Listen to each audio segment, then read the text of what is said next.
Hoy vamos a ver la parte final de Vietnam en la Guerra Fría, el movimiento antiguerra. La vez pasada estábamos viendo cómo la guerra de Vietnam se va complicando, se va volviendo una escalada, se va metiendo de lleno en la atrocidad, va matando a la gente en las aldeas, va destruyendo la naturaleza, el ecosistema del pueblo de Vietnam, y cómo eso va a generar un impacto profundo sobre la opinión pública norteamericana hasta abrirse otro frente que se llamaría el frente en casa, the war at home, porque como es la primera guerra de la era de comunicación de masas, lo que Manuel Le Guineche llamaba la guerra de todos nosotros, como fue vista en directo con todo lo que pasaba, todo esto va a generar un impacto. Los debates universitarios, habíamos visto, fueron los primeros en plantear el asunto de qué están haciendo los Estados Unidos en Vietnam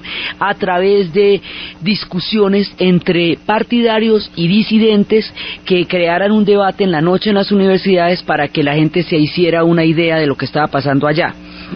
Después de los teachings, que son los debates, se van a sumar los veteranos que van a llegar con los testimonios más aterradores sobre las cosas que están pasando en Vietnam y están contando que eso lo que es una atrocidad y que ahí no queda claro qué se está defendiendo. Se van a sumar los hippies porque son pacifistas. Y al ser pacifistas consideran, según las consignas de la época, que la guerra es mala para los niños, los bebés y todas las demás criaturas vivientes. Están en contra de la guerra de Vietnam y están en contra de cualquier guerra.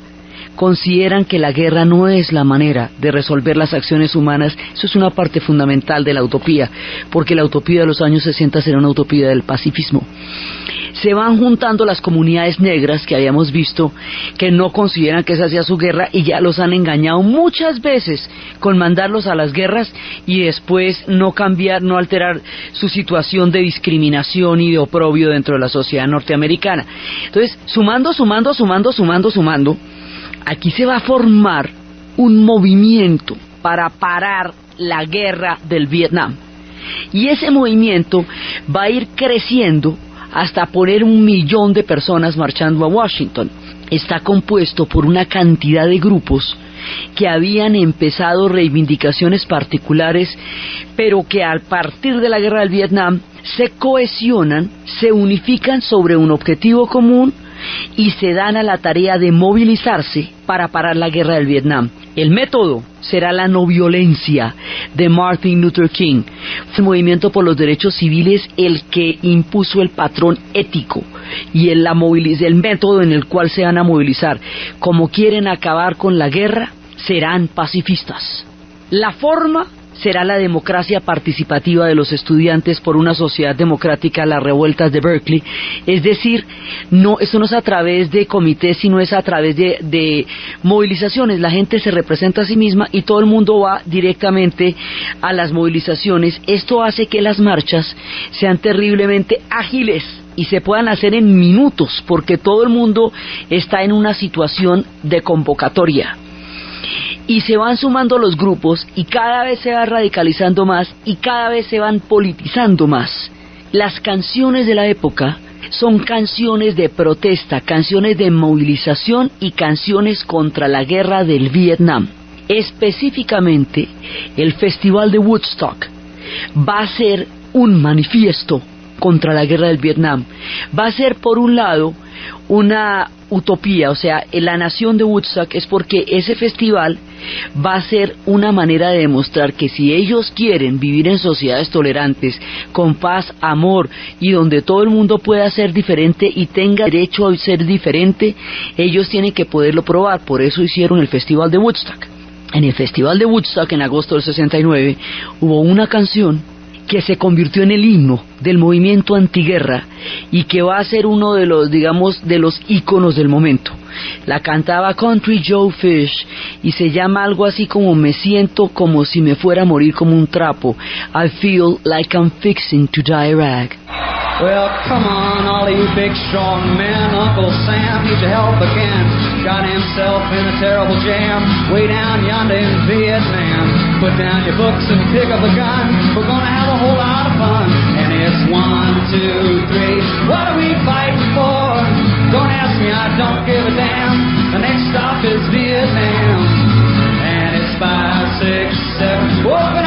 pearly gates. Esta canción la escuchamos con detenimiento porque es la plataforma política del movimiento antiguerra. Ahí es donde está clara la cosa. Dice que el tío Sam necesita su ayuda otra vez porque se metió por allá lejos en un lío gigantesco en Vietnam. Entonces van a tener los estudiantes que dejar a un lado sus libros, coger un poco de fusiles e irse a matar gente a Vietnam. Entonces dice 1, 2, 3, ¿por qué estamos peleando? No sé ni me importa. La siguiente parada es Vietnam. 4, 5, 6. Abran las compuertas del cielo. No hay tiempo para preguntarnos por qué todos vamos a morir. Entonces va hablando a diferentes sectores. Le dice a los de Wall Street, gente de Wall Street, pónganse las pilas, aquí hay un negocio gigantesco que hacer, mucha plata que ganar para botarle la bomba a los Vietcong. Entonces ustedes aquí tienen un negocio grande. Le habla a los generales, también esto es un llamado para ustedes, aquí hay una gran oportunidad, porque pueden ir a matar comunistas, ustedes que piensan que los únicos comunistas buenos son los que están muertos, ahí los pueden ir a matar en Vietnam. Y sigue diciendo 1, 2, 3, ¿por qué estamos peleando? Yo no sé ni me importa. La siguiente parada es Vietnam. 4, 5, 6. Abran las compuertas del cielo. No hay tiempo para averiguar por qué todos vamos a morir. Y después de convocar a los generales, a partir del odio comunista, a Wall Street, a partir de la oportunidad de hacer un negocio y de una vez botar la bomba, a los estudiantes a decirles que tienen que dejar los libros para irse a buscar, a pelear a Vietnam, dice: padres y madres de toda la tierra, no se pierdan esa oportunidad. Manden a sus hijos a Vietnam antes de que sea demasiado tarde y se acabe el conflicto, para ser los primeros en el barrio que tengan a su hijo de vuelta en un ataúd blanco. 1, 2, 3, ¿por qué estamos peleando? No sé ni me importa, pero la siguiente parada es Vietnam. 4, 5, 6, abran las puertas del cielo, que no hay tiempo para averiguar por qué todos vamos a morir. Esa canción va a ser el ícono de la guerra, contra la guerra del Vietnam, porque es el sinsentido, el negocio, la geopolítica y la farsa puesta en una sola canción de un movimiento que está mucho más cantado que contado. Entonces el movimiento se va fortaleciendo y se va masificando cada vez más en la medida en que más sectores se vayan uniendo a él. Hay un momento en que después del asesinato de John F. Kennedy, eso digamos fue una cosa aterradora, a él lo va a suceder Johnson como vicepresidente. Johnson va a mantener las promesas de los derechos civiles, Johnson va a mantener la política de Kennedy, pero Johnson va a profundizar mucho más la guerra. Se va a meter ya en un problema muy grave, porque a él es el que le va a tocar en 1965 la resolución del Golfo de Tonkin. Es decir, la autorización de mandar tropas en combate directamente es durante la administración de Johnson, no de la de Kennedy. Acuérdense que ellos empiezan a entrar en la era de Eisenhower. Los asesores se incrementan muchísimo en número en la época de Kennedy, pero el tropel, o sea, la guerra directa, es en la era de Johnson, y específicamente se le va a tocar a Johnson y a Nixon en las dos administraciones. Entonces, en ese momento, Johnson, que es una figura que va a hacer muchísimo por el estado de bienestar norteamericano, digamos a nivel social va a tener una cantidad de logros, la historia no lo va a recordar sino por su funesta participación en la guerra del Vietnam, y la historia lo condenó con más fuerza que a Nixon, que sí era un villano, porque este tipo quedó atrapado en la guerra, y le pasó como al mono con los guijarros. Al mono siempre lo atrapan porque le ponen una piedra dentro de un jarroncito. Por no soltar, él mete la mano, coge la piedra y no suelta. Por no soltar la piedra, pues lo atrapan. Ellos no sueltan Vietnam, y como no lo sueltan, se van metiendo cada vez más y más y más en un problema del que no pueden salir, y el que parece tampoco han aprendido, porque ahí están. Entonces resulta que en esa época los estudiantes van marchando a Washington, y todas las noches, a las 7 de la noche, todas las noches, como saber que ayudas, se paran frente a la Casa Blanca y empiezan a gritarle consignas. Hey, hey, hey, Lyndon B. Johnson, ¿cuántos niños mataste hoy? Hey, hey, hey, LBJ, how many kids did you kill today? Y la otra que le sacaba una piedra horrible era Ho Chi Minh, el Frente de Liberación Nacional ganará. Entonces eso era Ho Chi Minh FL shall win. Él dice en sus memorias que fue la voz de esos estudiantes a las 7 de la noche durante 3 años la que le dañó el oído, le dañó el corazón y no le permitió tener fuerzas para presentarse a la reelección. Él renuncia a un segundo periodo después de que la marcha de los estudiantes se le vuelve una constante durante 3 años de gobierno, porque además prendía la televisión y los muchachitos quemados con napalm. Entonces era una cosa muy fuerte. Ahí en ese momento se presentan las elecciones y está el candidato Bobby Kennedy. Ha prometido que va a sacar a los Estados Unidos de la guerra del Vietnam. Él ha prometido la paz. Y la juventud cree en Bobby Kennedy. Bobby Kennedy tiene un carisma, y la leyenda, y su hermano muerto, tiene todas las opciones, y la gente le cree. Cuando Bobby Kennedy está en plena convención demócrata, lo matan, le pegan un tiro en la convención y va a morir poco tiempo después. Esto es 1968, el año más denso de toda la época de la contracultura, porque en el 68, en febrero, empieza la ofensiva del Tet. Tet es el año nuevo chino, y es allí donde, que es el calendario que rige el mundo cósmico del Vietnam, esa ofensiva del Tet, que es una ofensiva coordinada de todas las fuerzas que están siendo apoyadas por Vietnam del Norte y que están peleando en Vietnam del Sur. Esa ofensiva del Tet, que es capaz de coordinar todo, va a ser tan aterradora que marca el comienzo del fin de la derrota de los Estados Unidos. Esta guerra, además de absurda, se va a empezar a perder después de la ofensiva del Tet. Y aunque la ofensiva no retoma exactamente Saigón, que era, digamos, una de las ideas, sí hiere profundamente la capacidad de los Estados Unidos de continuar en combate. Tienen que reclutar 250,000 efectivos más para mantenerse combatiendo. Es muy grave, y es el punto de quiebre, militarmente hablando, de la guerra del Vietnam. Entonces, en el 68, febrero, la ofensiva del Tet, 4 de abril, el asesinato de Martin Luther King, y en junio, en mayo es el mayo francés, y en junio es cuando van a matar a Bobby Kennedy. Cuando matan a Bobby Kennedy, la juventud y todo el movimiento empiezan a pensar que el sistema es incapaz de reformarse por sí mismo, que el sistema está matando a sus reformadores, que han matado a Martin Luther King, que han matado a John F. Kennedy, que han matado a Bobby Kennedy. Con la muerte de Bobby Kennedy se rompe la última credibilidad de la gente en su propio sistema, y empiezan a sentir que hay una mentira y un engaño muy grande, y que solo a través de las movilizaciones van a poder parar la guerra del Vietnam. Así que después de la muerte de Bobby Kennedy, esto se vuelve mucho más radical, porque sienten que no hay otra vía, que la confianza en el sistema se agotó, y que solo a través del golpe de opinión y la movilización es que van a parar la guerra del Vietnam.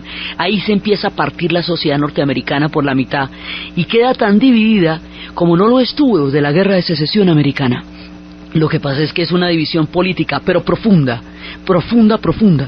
Entonces, en ese momento va a haber una convención demócrata posterior al asesinato de Bobby Kennedy. La convención va a ser en Chicago, y cuando se está dando la convención en Chicago, hay una cantidad de movimientos. Hay un grupo que se llaman los hippies. Un hippie es un hippie al que ya le han cascado y ya lo han arrestado, ya lo han encanado, entonces no es tan ingenuo. Entonces ellos se van a poner en el parque. El alcalde Daley le prohíbe la utilización del parque frente a la convención demócrata. Entonces de día van al parque, de noche los desalojan, de día van al parque, así, ¿no? 5 días van y los desalojan, hasta que un momento alguien quemó una bandera norteamericana.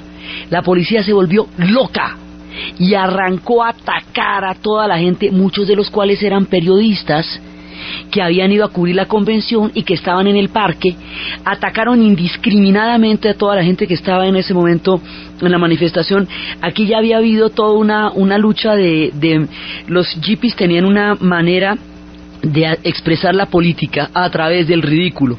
Pusieron de candidato a un marranito, lo cual era muy fuerte. Cuando a la policía le dicen cerdos, entonces pusieron a un marranito, pero les arrestaron el marranito, entonces pusieron a una marranita. Entonces le dijeron que si les arrestaban la marranita iban a poner un tigre. Y la cosa entre una y otra, llega el momento en que queman la bandera norteamericana y esto se vuelve un motín policial. Así quedó consignado en la historia. Al atacar la policía a los manifestantes y a los periodistas empiezan a pasar la cámara en directo así sobre los policías, golpeándolos, diciéndoles: el mundo entero los está mirando, the whole world is watching. Chicago, el mundo entero los está mirando, y empiezan a escribir el nombre de Chicago como se escribe Checoslovaquia, porque los tanques habían entrado sobre Praga pocas semanas antes de lo que pasa de la convención demócrata. Entonces, en ese momento, la represión se hizo contra todo el mundo y por la televisión se veía a la policía atacando a los, digamos, ya ni siquiera los motines negros, ya ni siquiera que consideraban ellos que eran perturbadores, sino a los mismos blancos de la convención demócrata que estaban en el parque. Eso, digamos, el sistema se va pesando, cada vez empieza más a pisarse la huella a sí mismo, empiezan a entrar en contradicción con su sistema de valores. Un pueblo que se basa en la libertad y en la igualdad y en el derecho de todos a condiciones igualitarias y a la libertad, no puede hacer eso.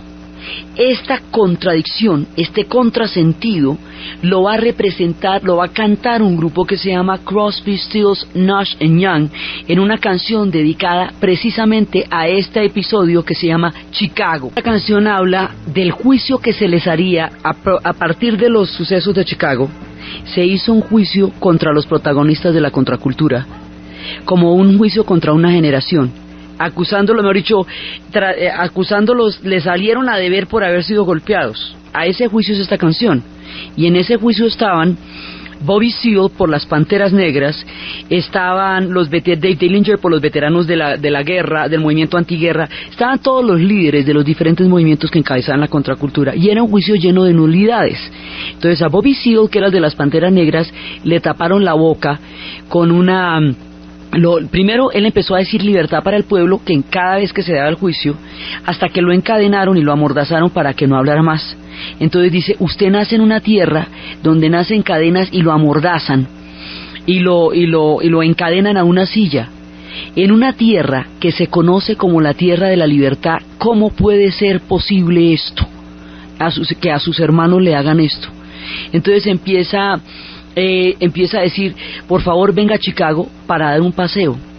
Dice: nosotros podemos cambiar el mundo, nosotros podemos rearreglar el mundo. Reglas y regulaciones, ¿quién lo necesita? El mundo está muriendo si usted cree en justicia, el mundo está muriendo si usted cree en la paz. ¿Quién necesita todas esas reglas? Entonces es una canción de convocatoria donde dice que los políticos se sientan encima de usted, no hay nada para usted con ellos. Por favor, venga a Chicago. De la cara, cada vez es más fuerte el sentido de movilización. Por favor, venga a Chicago, de la cara, por favor. No le diga a Jack, al de al lado, que lo ayude, porque no lo va a ayudar, porque no hay nadie sino usted mismo. Por favor, venga a Chicago, esté con nosotros. Y al final dice: por favor, llega a Chicago, o una hacia el otro lado.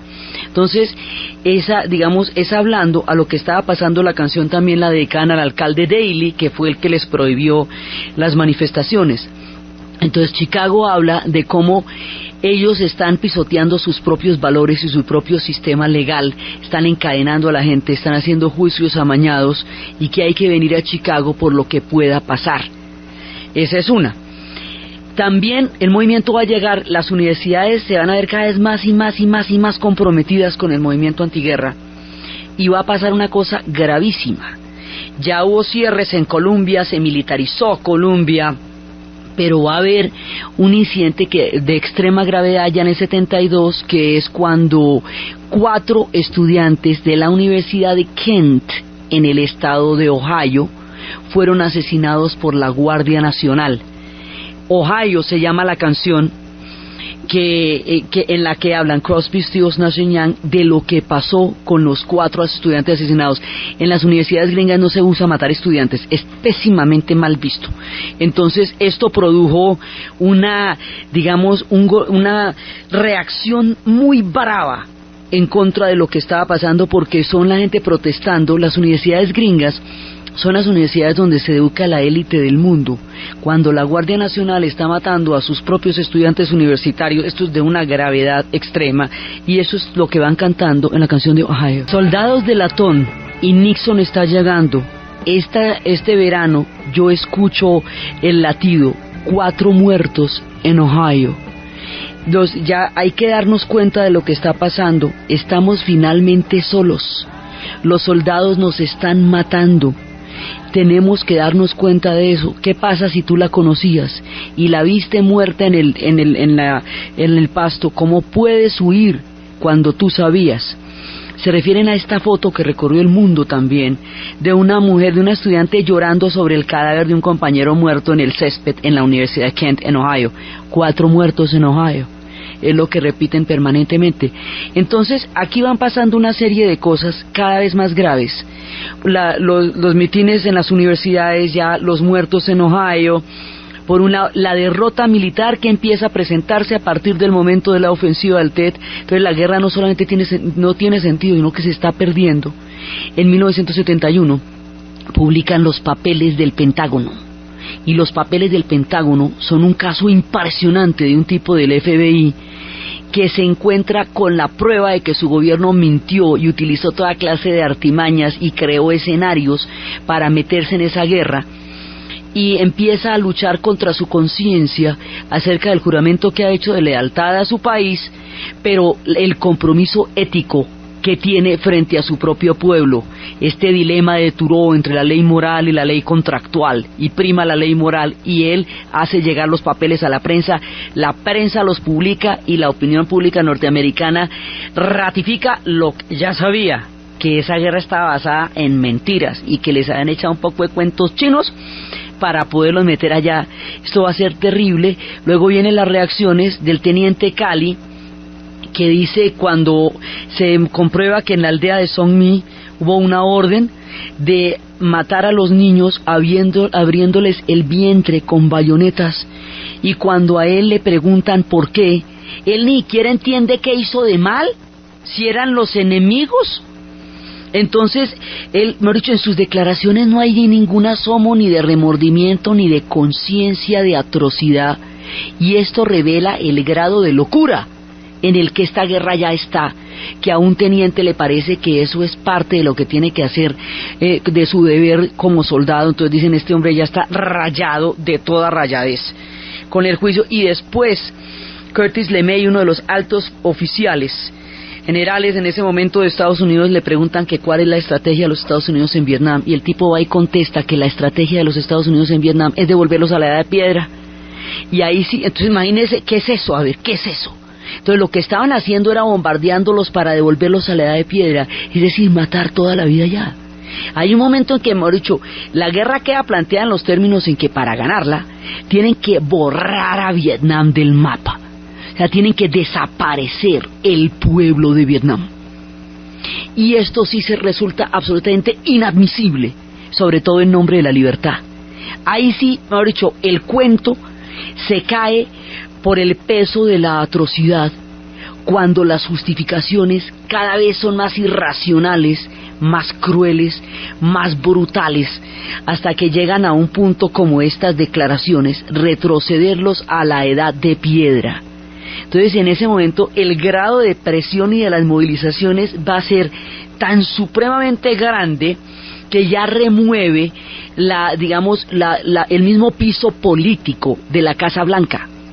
Entonces el movimiento antiguerra logra sacudir las bases de la política norteamericana con la fuerza, y en ese momento que va teniendo de opinión, en ese momento llegan los veteranos empiezan a devolver las medallas, a arrojarlas al fango, porque no hay honor en la manera como ganaron esas medallas. Y hay un veterano, uno de los casos que más conmovería, digamos que más impactaría, un veterano que defendió solo una colina durante 5 días.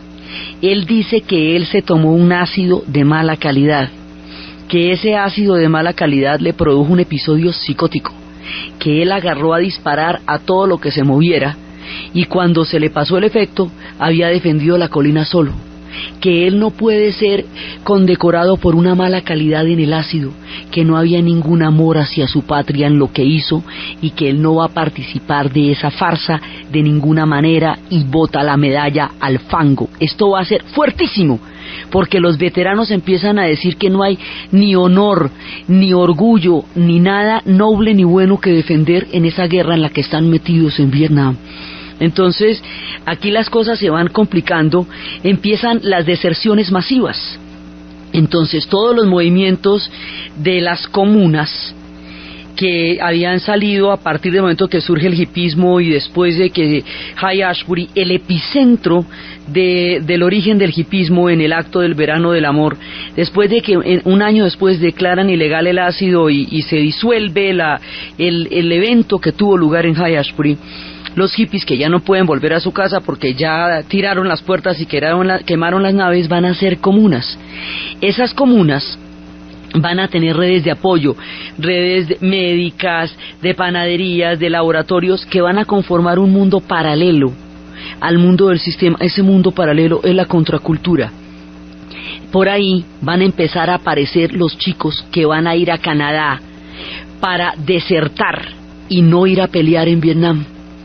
Esas contra la contracultura, las comunas se van a volver las redes de los desertores que van a pasar de una a otra, de una a otra, de una a otra, y se calcula que el número de desertores es alrededor de 450.000 muchachos, cuando hubo 500.000 en combate en Vietnam. O sea que hay un número casi equivalente de gente que desertó. Desertar era no poder volver a los Estados Unidos. Muchos no han vuelto, muchos todavía tienen procesos a estas alturas de la vida pendientes porque se fueron a Canadá y jamás pudieron regresar. Era una cosa de ese tamaño, había pena de 2 años de prisión por negarse a pelear en Vietnam, y la gente iba y pagaba las prisiones o se iba para Canadá para no pelear en Vietnam. Y esto se va volviendo una cosa muy complicada, y mientras tanto, cuando llegaban las imágenes del napalm, de esa niña quemada con napalm, las imágenes de este Vietcong que le disparan en la nuca, cuando llegan todas esas imágenes de live, cuando la gente huye a decenas para ir a refugiarse en el Canadá, cuando la atrocidad está en su momento más terrible, John Lennon, dedicado al activismo político ya de lleno, después de la ruptura de los Beatles, a partir de 1970 se consagra por entero a parar la guerra del Vietnam, y esto es sencillamente lo que el tipo dice, una sola frase todo el tiempo: todo lo que estamos pidiendo es que le den a la paz una oportunidad. Todo lo que estamos diciendo es que le den a la paz una oportunidad. Y esto será también una frase que se repetirá una y otra vez. Y la imagen de John Lennon desnudo con Yoko Ono haciendo activismo político en favor de la paz de Vietnam va a ser uno de los íconos referenciales de la época. De las fotos de ellos diciendo que ya que eran noticia, de todas maneras iban a hacer que su noticia sirviera para algo, y era de lleno dedicarse al activismo contra la guerra de Vietnam. Y todo el mundo se va a meter contra la guerra del Vietnam. Los Rolling Stones se descubren que en uno de los sellos disqueros, ese sello disquero también patrocinaba dinero para experimentos de armas químicas en Vietnam, entonces inmediatamente cortan con el sello disquero. Eso, digamos, todo el mundo se va metiendo, empiezan las protestas en el mundo entero. Pero esto es desde Yakarta hasta la de Antioquia. En todas partes se pedía que pararan la guerra del Vietnam. El mundo entero empieza a movilizarse contra la guerra del Vietnam.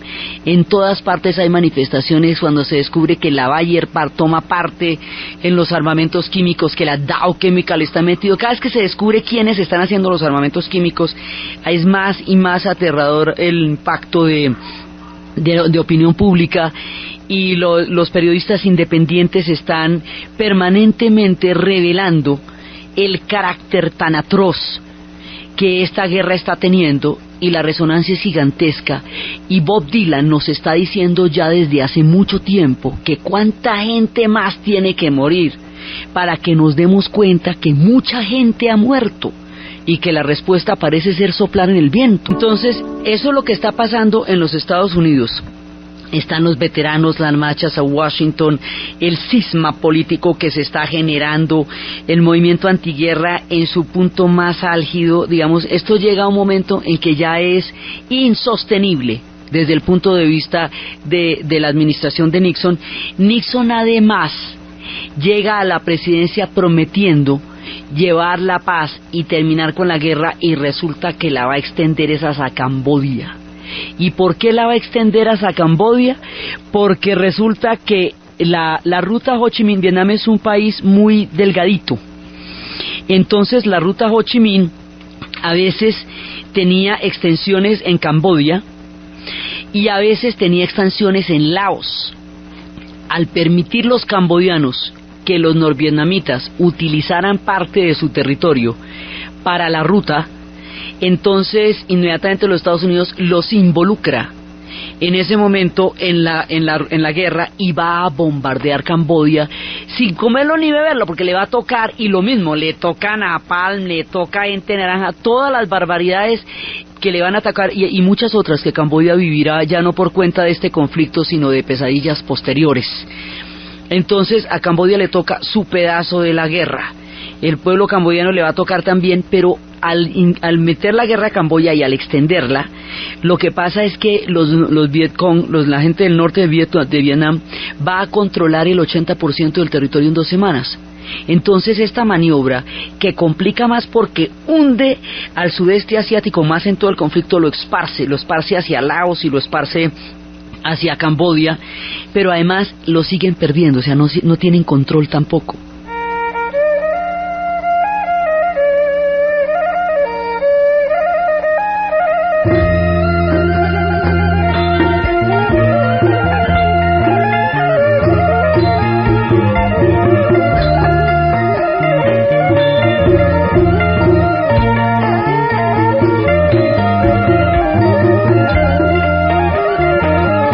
Camboya se ve comprometida en la guerra también, y al verse comprometida Camboya y al verse comprometido Laos, lo que se está armando es un polvorín aquí. Entonces esto se va comprometiendo, se va volviendo un lío. Entonces hay una presión muy grande en casa, en los Estados Unidos, desde el punto de vista norteamericano, porque ya la cosa va del tamaño que va. Y en el sudeste asiático están extendiendo la guerra hacia Camboya y hacia Laos. Y mientras tanto Vietnam está organizando cada vez más sistemáticamente. Entonces, ¿qué hacen los vietnamitas acá? Los vietnamitas están metiéndole toda la ficha a la guerra. Entonces la ruta Ho Chi Minh está llevando toda esta cantidad de bicicletas para el frente, con cañones, con arroz, en las bicicletas de madera. Están haciendo todas las trampas en la selva, los palitos con los que sacaron a los chinos y a los mongoles y a los japoneses. Bueno, entonces palitos a la lata. Van a construir este sistema de túneles de Cu Chi que son 250 kilómetros de túneles. Esos 250 kilómetros de túneles arrancan más o menos a 16 kilómetros de Saigón. Van a convertirse en una sociedad críptica, secreta, donde los vietnamitas van a vivir. Van a tener comedores, centros de reunión, donde van a tener dormitorios, donde van a tener lugares de reunión estratégica para poder planear las ofensivas en los túneles de Cu Chi. Es desde ahí que van a planear la ofensiva del Tet.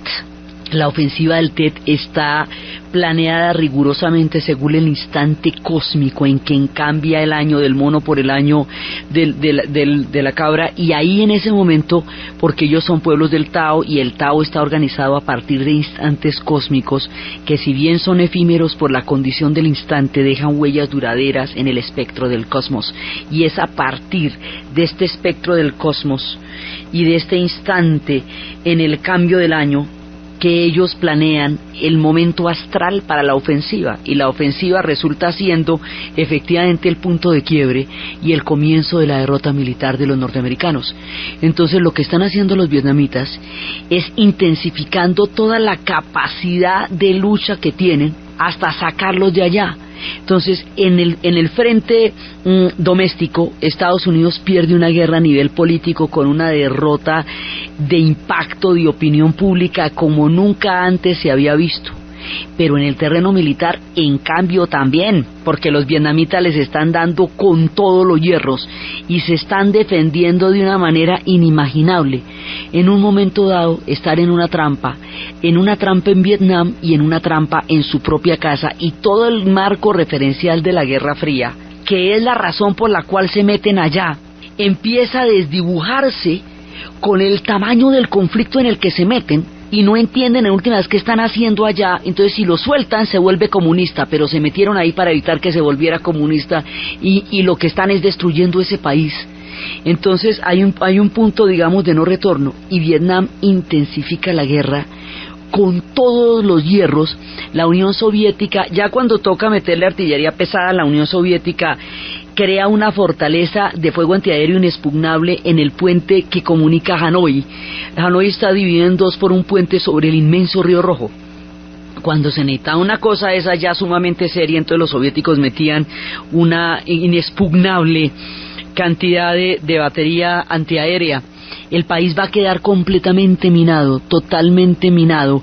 La bahía de Jalón y el Golfo de Tonkin va a quedar completamente minado, y los vietnamitas están ya procediendo como un solo hombre desde el norte, pasando por todo el sur para sacarlos de allá, como sacaron a los chinos y a los japoneses y a los franceses. Está en su momento más aterrador y lo doloroso la guerra del Vietnam. Entonces, en ese momento, a nivel militar, los vietnamitas lo que hacen es construir sociedades crípticas debajo de los bombardeos, incluso de las mismas bases norteamericanas, debajo de todos los desfoliantes, de las bombas de clavos, de las bombas que destruyen todo lo que hay a su alrededor. Y es, digamos, un estoicismo absolutamente impresionante, porque ellos reciben todo el castigo de un tipo de guerra como no se había visto, de una guerra química, de una guerra indiscriminada que le daba a toda la población por igual, que mataba a las aldeas, que atacaba a los civiles, que llenaba las hojas de napalm.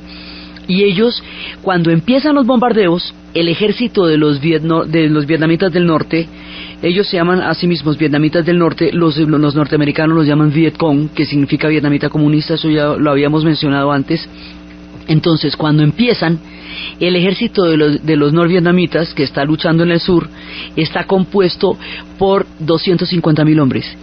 6 años después de bombardeos, con más bombas de las que se arrojaron en Japón y en Alemania en toda la Segunda Guerra Mundial, el ejército Viet Cong pasa de 250,000 hombres a 550,000 hombres, se doblan.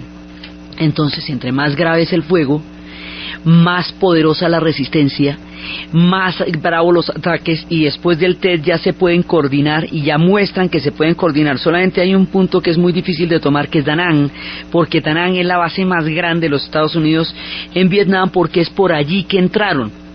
Por la base, hay 2 bases enormes, Da Nang y Quang Tri, y entonces empiezan las grandes ofensivas, la ofensiva de Hue, la antigua ciudad imperial de los tiempos dorados, de ese Vietnam mítico, de cuando fueron ellos un pueblo soberano y un pueblo imperial, y un pueblo con todo su acervo confucionista y todo. Entonces, en ese momento, en Hue va a haber una ofensiva gravísima, y en Hue hay un palacio que es de los tiempos de las diferentes dinastías, y ese palacio, en la parte de atrás, ya los franceses habían quemado la biblioteca cuando tuvieron que salir de ahí, de la pura bronca de tener que dejar Indochina. La parte de atrás del palacio es bellísima, y toda quedó arrasada por la guerra. Entonces hay tesoros históricos invaluables de épocas pretéritas de Vietnam que van a quedar arrasados de la guerra. Y esto de Vietnam, como era de Irak, que fue donde nació realmente la civilización. Entonces los tesoros históricos son también otro de las bajas más lamentables en la guerra. Entonces la cosa se va complicando, hasta que hay un momento en que esto no tiene salida por ninguna parte. Entonces es cuando Nixon viaja a China, hace las paces con Mao, Ahí cambia la correlación de fuerzas de China desde el momento que había triunfado la revolución en el 49, y ahora China entra a crear una nueva amistad con los Estados Unidos, y ahí es cuando en la ONU Taiwán pierde toda importancia y la China es reconocida en la ONU, para ver si por el lado de la geopolítica de China se puede intentar darle una salida a la guerra. Va a haber varios intentos de paz. Una vez un intento de conversaciones, pero esa noche bombardearon Hanoi, así que los delegados de Vietnam del Norte se retiran inmediatamente. Finalmente, en 1973, en París, se produce el acuerdo de paz entre Henry Kissinger y Le Duc Tho, en el cual se pacta terminar la guerra del Vietnam, retirar todas las tropas norteamericanas del territorio de Vietnam, limpiar de minas, quiebrapatas y antipersonales toda la bahía y todo el golfo de la bahía de Halong y el golfo de Tonkin, entregarles ese territorio limpio porque lo habían vuelto una sola mina.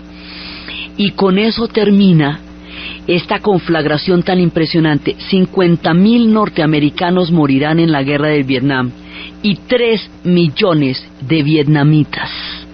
3 millones, la proporción es de 60-1.